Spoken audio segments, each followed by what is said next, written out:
नमस्कार केमन आছেন সবাই তনুর রান্নাঘরে নতুন একটি ভিডিওর সাথে সকলকে স্বাগত জানাই। আজ আমি দেখাবো শীতের উইন্টার স্পেশাল হাঁসের মাংস। শীতের সময় কিন্তু হাঁসের মাংস খেতে সকলেই পছন্দ করেন, মানে যারা হাঁসের মাংস খেয়ে থাকেন তারা। তো এখানে কি নিয়েছি সেটাই দেখিয়ে দিচ্ছি। আমি এখানে নিয়েছি 1 কিলো হাঁসের মাংস। তার জন্য আমি এখানে 2 চামচ আদা রসুন বাটা আর এখানে 2 চামচ ধনে আর জিরে বাটা, আর সাথে নিয়েছি পেঁয়াজ 200 গ্রাম মতন আর 4টে গোটা রসুন নিয়েছি, আর এখানে 250 গ্রাম মতন আলু বড় বড় করে কেটে নিয়েছি, আর তার সাথে লেবুর পাতা নিয়েছি। তাতে কিন্তু স্মেলটা খুব ভালো আসে, যে হাঁসের মাংসের একটা নিজস্ব গন্ধ আছে যার জন্য অনেকেই খেতে পারে না বা খেতে চান না। এইরকম করে গন্ধরাজ লেবুর পাতা দিয়ে বানাবেন, কোনো গন্ধ কিন্তু থাকবে না। আর তার সাথে ওখানে আমি লঙ্কা বেটে নিয়েছি, লঙ্কা প্রয়োজন মতন নিয়েছি, সেটা আমি দেখিয়ে দিলাম। আপনারা আপনাদের প্রয়োজন মতন নেবেন। তো মাংসগুলো আমি মিডিয়াম পিস করে কেটেছি। এরপরে আমি দেখিয়ে দিচ্ছি গরম মশলা নিয়েছি। এখানে জিরে হাফ চামচ, 3-4টে তেজপাতা আর 4-5 টুকরো নিয়েছি দারচিনি, আর এলাচ, শামরিচ, গোলমরিচ, লবঙ্গ সব কিছুই নিয়েছি। তো আমি এটাকে হাতে মেখে প্রথমে একবারেই কিন্তু মেখে বসিয়ে দেবো, সেই জন্য যেই কড়াইয়ে করব সেই কড়াইয়ে আমি মাংসগুলো দিয়ে দিলাম। মাংসগুলো আমি ভালো করে পরিষ্কার করে ধুয়ে রেখেছিলাম। তো এর মধ্যে পেস্ট করে রাখা মশলাগুলো দিয়ে দিলাম, সাথে লেবু পাতা, নুন, তারপর হলুদ, আর কালারের জন্য আমি এখানে কাশ্মীরি লঙ্কার গুঁড়োও কিন্তু দিয়ে দিলাম।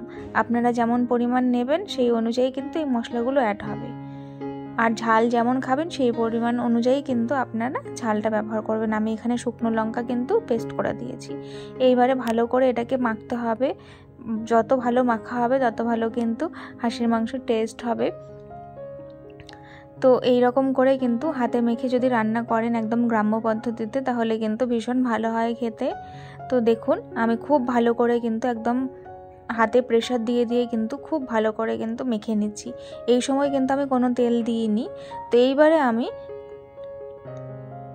কড়াইয়ের মধ্যে প্রথমে একটু আলুগুলোকে ভেজে নেব। তো কড়াইয়ের মধ্যে আমি বেশ খানিকটা তেল দিয়ে দিয়েছি, 5-6 চামচ মতন। এবারে আলুর টুকরোগুলো বড় করে কেটে নিয়েছিলাম, সেটা একটু ভেজে নিচ্ছি। নতুন আলু একটু ভেজে ব্যবহার করলে কিন্তু বেশি ভালো লাগে খেতে, সেই জন্য সামান্য নুন আর হলুদ দিয়ে ভালো করে এটাকে ভেজে নেব লাল করে। তো দেখুন খুব সুন্দর করে কিন্তু লালচে করে আমার ভাজা হয়ে গেছে। এগুলোকে আমি তুলে নিচ্ছি। তো যদি আজকের ভিডিওটি ভালো লেগে থাকে তাহলে প্লিজ চ্যানেলটিকে লাইক, শেয়ার, সাবস্ক্রাইব করে বেল নোটিফিকেশনটি অন করে রাখবেন। এতে করে আমার ভিডিও নোটিফিকেশান সবার আগে পেয়ে যাবেন। তো এবারে ওই তেলের মধ্যে আমি এখানে ফোড়নের জন্য ফোড়নটা দিয়ে দিলাম তেজপাতা, গোটা গরম মশলা আর জিরে। ভালো করে যখন গন্ধ আসতে শুরু করবে সেই সময় কিন্তু আমি পুরো মেখে রাখা মাংসটা কিন্তু এর মধ্যে দিয়ে দিলাম।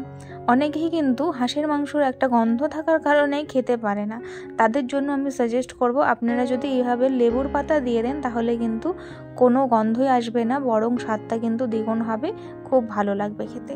তো এটা দেওয়ার পরে নাড়াচাড়া করে নিয়ে আমি ঢেকে রেখেছিলাম 5 মিনিটের জন্য। দেখুন মশলা থেকে আর মাংস থেকে জল ছাড়তে শুরু করে দিয়েছে, বেশ অনেকটাই জল ছেড়েছে। এইবারে আমি আবারও ভালো করে এটাকে নাড়াচাড়া করে নিচ্ছি।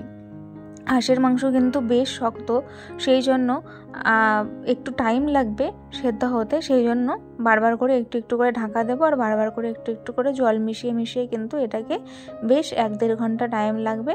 সেই অনুযায়ী কিন্তু রান্না করে নিতে হবে। আমি আবারও ঢাকা দিয়েছিলাম, আবারও ঢাকা তুলে এরকম করে কিন্তু আবারও একটু নাড়াচাড়া করে নিচ্ছি।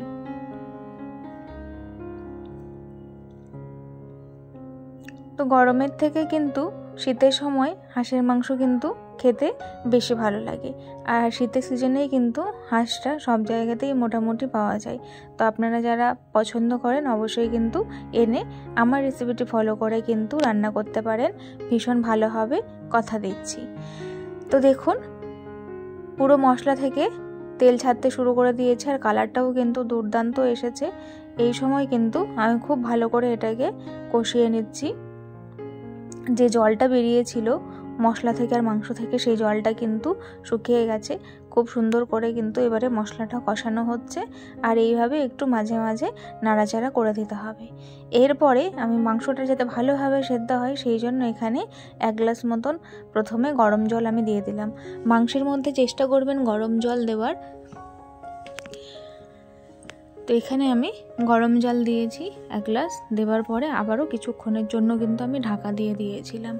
ঢাকাটা খুলে আমি আবারও একটু এটাকে নাড়াচাড়া করে নিচ্ছি। মাঝে মাঝে এটাকে একটু নাড়াচাড়া করতে হবে। মশলাটা যদি কোনো কারণে নিচে ধরে যায় তাহলে কিন্তু খেতে ভালো লাগবে না।